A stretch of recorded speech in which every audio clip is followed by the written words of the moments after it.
Começa agora mais uma edição do Crítica de Ponta. O programa de hoje traz sobre série, álbum de música, teatro, dança e filmes. A repórter Débora Chakarski vai contar um pouco sobre um herói, como um eletrizante, o Raio Negro, com o nome original da série Black Lightning, produzida por Robert West este ano. O Raio Negro é um herói da DC Comics e essa série foi disponibilizada em fevereiro pela Netflix e tem um episódio novo toda quinta-feira. Essa série tem um elenco majoritariamente negro e o vilão é albino. E o nome dele é Tobias Wiley. Ele é o chefe da facção criminosa chamada Os 100. E Jefferson Pierce é o nosso Raio Negro. E como herói, ele também é diretor do colégio. E a principal pira dele, assim, é combater as drogas e resgatar os jovens do tráfico, assim. Então, Raio Negro difere muito de Pantera Negra, por exemplo, porque Pantera Negra, ele vive numa cidade super tecnológica e numa realidade paralela, assim, por causa desse conhecimento em tecnologia. E o nosso herói Raio Negro, ele é mais simples. Ele tem uma família, uma ex-mulher, 2 filhas. E o ápice da série é quando as meninas descobrem que elas também têm superpoderes. Ele tem 2 filhas, a Anissa, que é mais velha, é lésbica, militante, empoderada, e a Jennifer. A Jennifer é adolescente, e quando elas descobrem esses poderes, uma delas, quer ser uma super-heroína e salvar o mundo junto com o pai dela, e salvar os jovens do mundo das drogas, e a adolescente, ela meio que rejeita isso, assim, e isso tá meio em suspenso na série, porque como ela tem um episódio toda semana, então a gente ainda não sabe o que vai acontecer.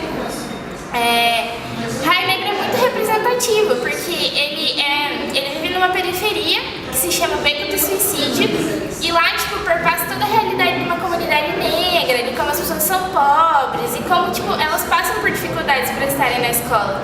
E também tem o dilema de menino negro que é atleta e acaba sofrendo um atentado. Então a série é realmente muito representativa nesse sentido periférico, porque o Raio Negro está dentro de padrões sociais, assim. E eu espero que vocês gostem de assistir e que vocês acompanhem mais Críticas de Ponta. Toda quinta-feira a série tem episódio novo. O repórter Felipe Prates analisa o álbum da banda Ira, Vivendo e Não Aprendendo, lançado em 1986.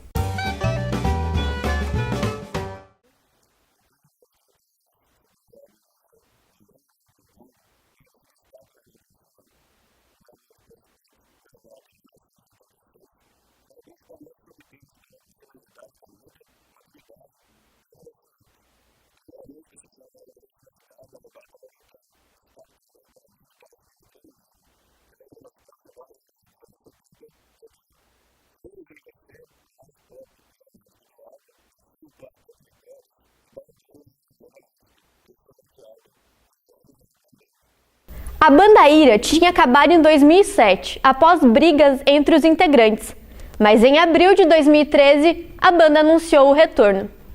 O Ira faz show em Curitiba, no próximo dia 23. Um filme com protagonistas transexuais foi completamente gravado com celulares. Confira a crítica de Lucas Cabral sobre Tangerine, de Sean Becker.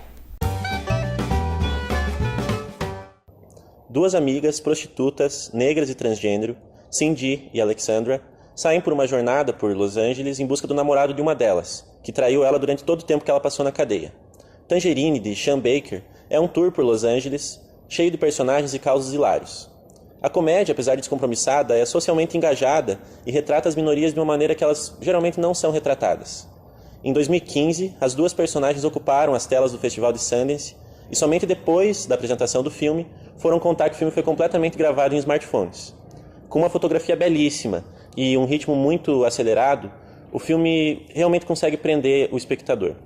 E além de ser inovador na característica técnica, o filme também é inovador na maneira de retratar os personagens, que é uma maneira muito diferente do que as outras comédias que retratam minorias costumam retratar, cheio de preconceitos e estereótipos. O filme tem 97% de pontuação no site Rotten Tomatoes. O espetáculo La Cena abriu a última mostra paranaense de dança em Ponta Grossa. Confira como foi a representação do espetáculo, na crítica de Ana Stuck. O espetáculo de dança La Cena é produzido pelo grupo G2 Companhia de Dança, que é o grupo dos bailarinos mais velhos do Teatro Guaíra. Esse espetáculo é uma releitura do balé clássico Quebra-Nozes, que começa a partir do momento em que os convidados chegam para casa para a ceia de Natal. Só que a versão do La Cena é os serviçais arrumando essa festa, dessa ceia de Natal. Então, é o ponto de vista deles dessa história toda. Além de ter dança, a história tem narração gravada e também tem as falas do próprio personagem. Então, além do balé, mistura elementos do teatro também. Bom, cada serviçal tem seu sonho e seu pesadelo. E ao longo da história, várias coisas vão acontecendo para mostrar para os espectadores quais são esses sonhos e quais são esses pesadelos. E todos eles têm ligação com referências de balés clássicos de repertório. Então, fala do Lago dos Cisnes, da Dom Quixote, Esmeralda e por aí vai.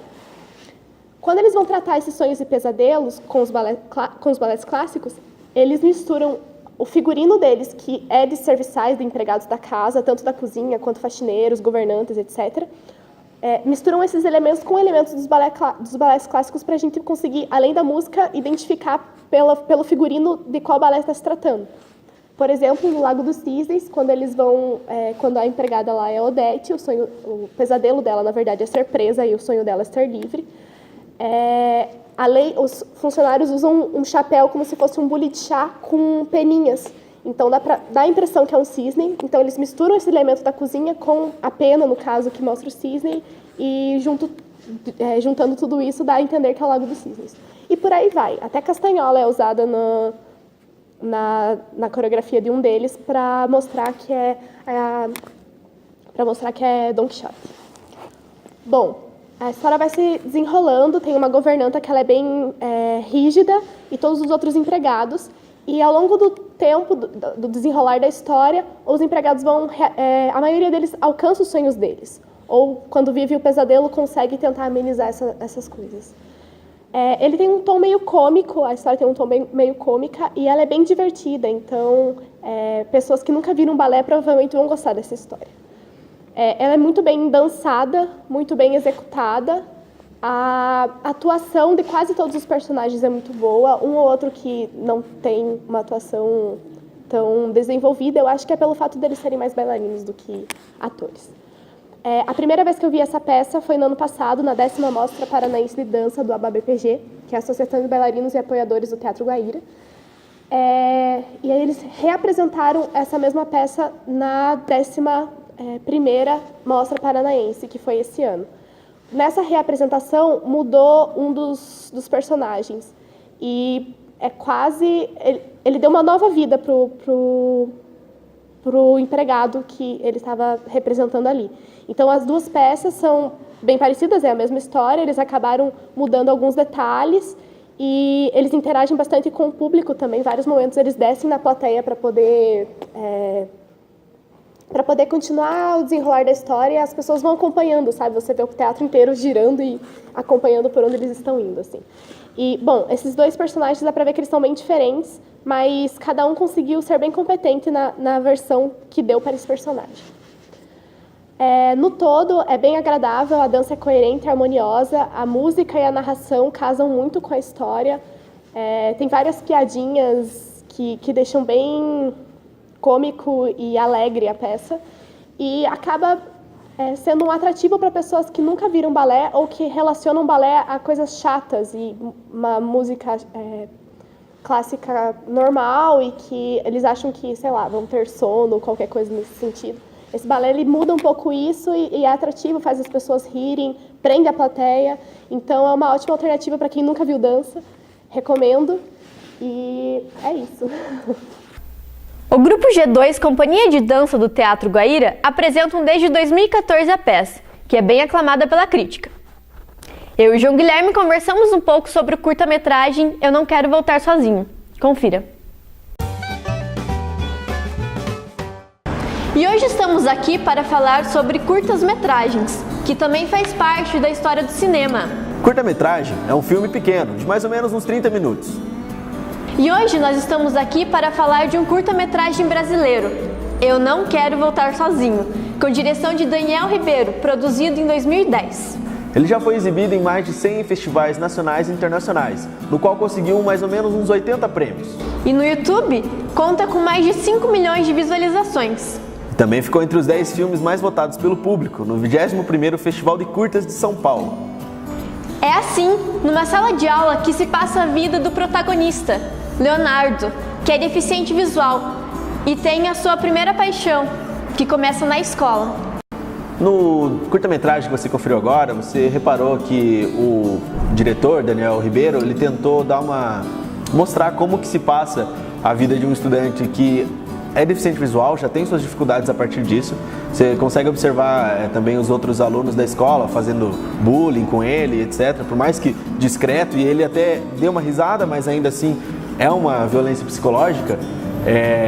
Você também acaba percebendo que o protagonista, Leonardo, ele é homossexual, o que mostra que não existe limite para o amor. Então ele se apaixona assim por um ideal que ele constrói do seu novo amigo, Gabriel. O que mais eu destaco, assim, que o público também vejam, é uma forma muito interessante, é como o autor trata de forma muito poética e tem muita sensibilidade com o tema. Que por mais que ele seja deficiente visual e também por ser um homossexual, ele não se torna uma vítima. É tudo como se fosse muito natural, sabe? Ele não sofre com isso. E é uma das questões que a sociedade devia ver assim, de forma naturalizada.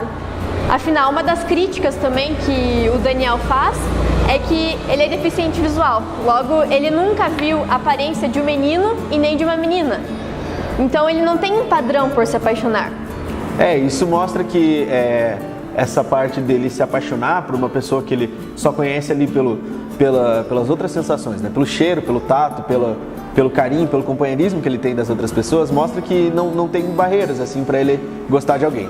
A gente começa a perceber isso quando o Gabriel, aluno novo da escola, chega e acaba interagindo ali junto com a Giovana, que é a melhor amiga do Leonardo, e eles acabam indo sempre levar o Leonardo embora e o Leonardo acaba pedindo um favor ali pro Gabriel, que pega ali na blusa, começa a perceber que é o Gabriel que está sempre com ele ali, e percebe isso, e sente o cheiro, gosta muito, e isso, ele vai criando esses ideais ali do Gabriel, e ele conta isso pra Giovana, e a Giovana fica surpresa quando ela recebe a notícia, assim, nossa, você está apaixonado pelo Gabriel, como assim?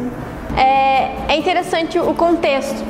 Muitos jovens e muitos adolescentes estão nesse momento da vida escolar, do ensino médio, em que o filme serve como inspiração.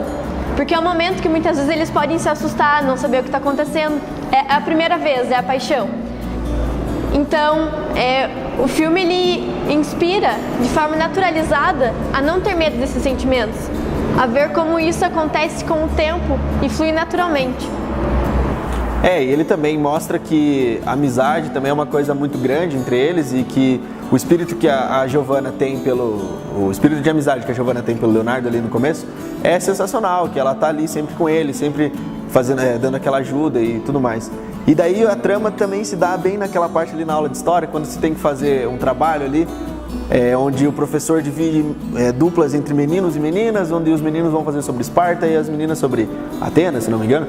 E o Gabriel vai e faz junto com o Leonardo, e é ali que ele percebe que ele está criando um sentimento ali, um afeto ali pelo Gabriel, que é algo mais do que amizade. Daí, quando se dá todo o contexto em que ele conta pra Giovana, e daí ele vai esperar ela em casa, e quem chega na verdade é o Gabriel, ele conta tudo aquilo, porque ele não sabe quem tá ali, ele recebe aquele beijo do Gabriel, é sensacional, porque mostra que o Gabriel também entendeu, tinha essa relação com ele, era muito carinhosa até.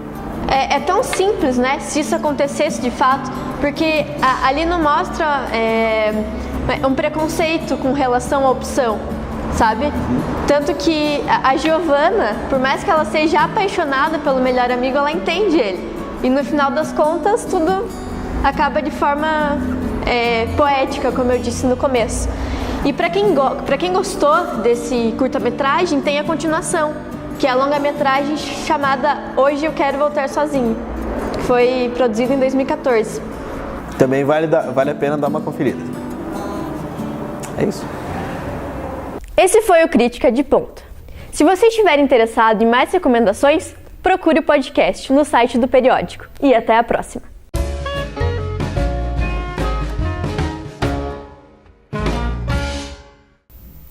Mato, não mato, atordou minha sede com sapatinhas do Ferros Bar, ou encho a cara sozinho aos sábados esperando o telefone tocar e nunca toca.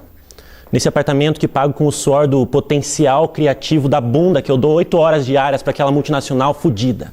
Mas eu quero dizer, e ela me corta, mansa, claro que você não tem culpa, coração, caímos exatamente na mesma ratoeira, a única diferença é que você pensa que pode escapar. E eu quero chafurdar na dor desse ferro enfiado fundo na minha garganta seca, que só me desce com vodka. Me passa o cigarro. Não. Não estou desesperada, não mais do que sempre estive, nothing special, baby. Não estou louca nem bêbada, estou lúcida pra caralho e sei claramente que não tenho nenhuma saída. Ah, não se preocupe, meu bem, depois que você sair eu tomo banho frio, leite quente com mel de eucalipto, ginseng e Lexotan, depois deito, depois durmo, depois acordo e passo uma semana a banchar e arroz integral absolutamente santa, absolutamente pura, absolutamente limpa. Depois tomo outro porre, cheiro 5 gramas, bato o carro numa esquina ou ligo para o CVV às 4 da madrugada e alugo a cabeça de um panaca qualquer, choramingando coisas do tipo, preciso tanto uma razão para viver e sei que essa razão só está dentro de mim e bababá, bababá. E me lamurio até o sol pintar atrás daqueles edifícios sinistros. Mas não se preocupe. Não vou tomar nenhuma medida drástica, a não ser continuar. Tem coisa mais autodestrutiva do que insistir sem fé nenhuma?